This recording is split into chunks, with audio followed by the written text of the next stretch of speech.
대만 사람 엘리바스가 대답하여 이르되 사람이 어찌 하나님께 유익하게 하겠느냐. 지혜로운 자도 자기에게 유익할 따름이니라.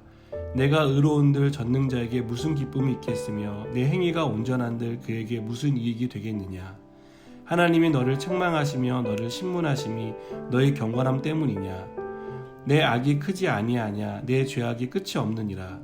까닭없이 형제를 볼모로 잡으며 헐벗은 자의 의복을 벗기며 목마른 자에게 물을 마시게 하지 아니하며 주인 자에게 음식을 주지 아니하였구나.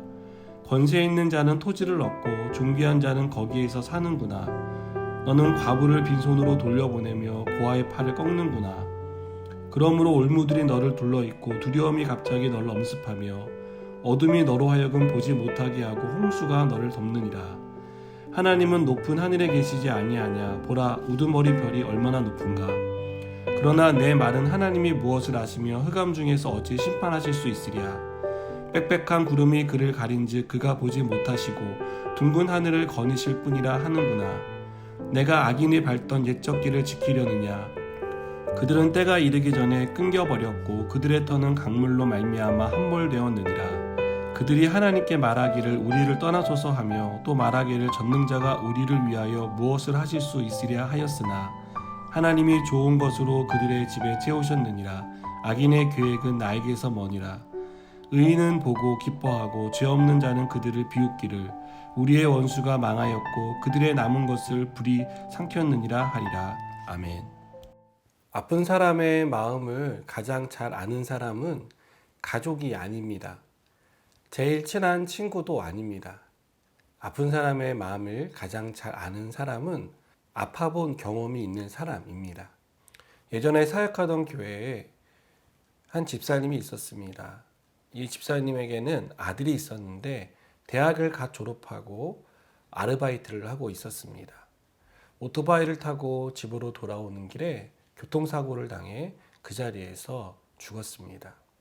비보를 들은 집사님은 여러 번 혼절을 했고 그 아들의 장례식장을 겨우 지킬 수 있었습니다.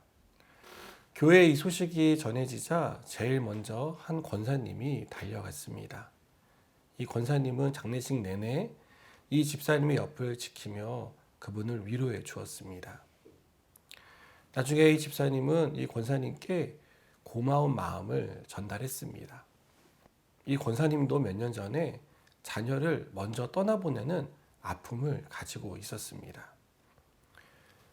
그런 아픔을 가진 권사님이 남의 일처럼 여기지 않고 자신의 일처럼 여기며 슬픔에 빠진 집사님 옆을 지켜주었던 것입니다.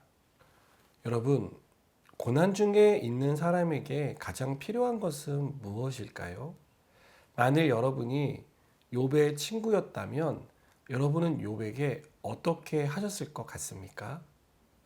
고난 중에 있는 욥에게 필요한 것은 위로였습니다. 그의 고난에 공감해주고 함께 아파해주는 그런 위로자가 필요했습니다. 그러나 욥의 친구들은 위로자가 되지 못했습니다. 고난당하는 욥에게 더 깊은 상처를 입히는 그러한 모습을 우리에게 보여줍니다. 오늘 말씀에 나오는 엘리바스도 욥을 책망합니다. 욥에게 일어난 일은 욥이 저지른 죄악 때문이라고 욥을 정죄합니다. 그는 욥에게 일어난 결과를 보고 욥의 죄악을 추론하고 있습니다. 6절에서 9절을 보니까 엘리바스는 욥이 돌봐야 할 약자들을 돌보지 않고 그들을 괴롭게 했다라고 추론하고 있습니다. 그리고 그렇게 지은 죄악이 인과응보가 되어서 욥에게 고스란히 돌아와 이런 고난을 당하고 있는 것이다라고 욥에게 말합니다. 또한 엘리바스는 욥이 한 말을 가지고 왜곡하는 것을 볼 수 있습니다. 엘리바스는 욥이 하나님은 너무 높은 곳에 계셔서 구름 아래에 있는 일을 알지 못한다라고 한 말을 왜곡해서 욥이 악인들처럼 하나님의 능력과 섭리를 부정하고 있다라고 말했습니다. 이것은 욥이 악인이라는 전제가 깔려 있는 말입니다. 그러나 우리는 욥이 악인이 아니라는 것을 알고 있습니다. 하나님이 욥에 대해서 사탄에게 말씀하실 때 그를 악에서 떠난 자라고 말하고 있는 것을 알고 있습니다. 여러분, 그런데 왜 엘리바스는 욥에 대해서 이런 판단을 내렸을까요? 욥에게 일어난 결과를 가지고 자기가 알고 있는 지식의 수준과 경험으로 그것을 해석하고 있었기 때문입니다. 친구들은 욥이 어떤 삶을 살았는지에 대해서 관심이 별로 없었습니다. 욥의 말을 들어보기보다는 그들이 알고 있는 사실을 가지고 이야기합니다.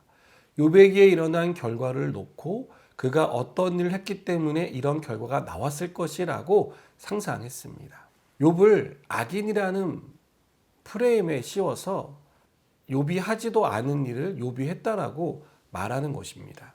사랑하는 여러분, 우리는 다른 사람의 고난에 대해서 어떤 태도를 가져야 할까요? 우리는 그들을 어떤 시선으로 바라봐야 할까요? 잘못한 게 있어서 그런 일이 일어났다라고 혹시 생각하십니까? 그 사람이 병이 생긴 것은 하나님께 불성실했기 때문이라고 생각하십니까? 주일 성수를 제대로 하지 않아서 11조를 잘 내지 않아서 혹은 봉사를 해야 할 직분을 받았는데 봉사를 하지 않아서 그에게 그런 재앙과 어려움이 일어났다라고 생각하십니까? 그 사람에게 일어난 일의 결과만 보고 우리가 알고 있는 대로 판단을 한다면 우리 역시 엘리바스와 같은 실수를 하는 것입니다. 고난 중에 있는 사람에게 우리가 해야 할 일은 그 사람의 잘못을 찾아내서 지적하고 판단하는 것이 아닙니다. 우리가 해야 할 일은요, 그의 손을 따뜻하게 잡아주는 것입니다. 그의 고난을 함께 아파해 주는 것입니다. 따뜻한 시선으로 바라보고 그 옆을 지켜주는 것입니다. 그가 그 고난으로부터 벗어날 수 있도록, 이겨낼 수 있도록 그에게 힘을 주는 것입니다. 이것이 주 안에서 한 형제요 자매로 부름받은 우리가 해야 할 일입니다. 여러분, 엘리바스처럼 우리가 누군가의 잘못을 지적하고 그 잘못된 것에 대해서 충고를 하는 사람이 아니라 그의 손을 붙잡아 주고 그의 아픔을 함께 아파하고 그를 위해 기도하고 함께 일어날 수 있도록 일으켜 세워주는 그런 사람들이 되기를 바랍니다. 기도하시겠습니다.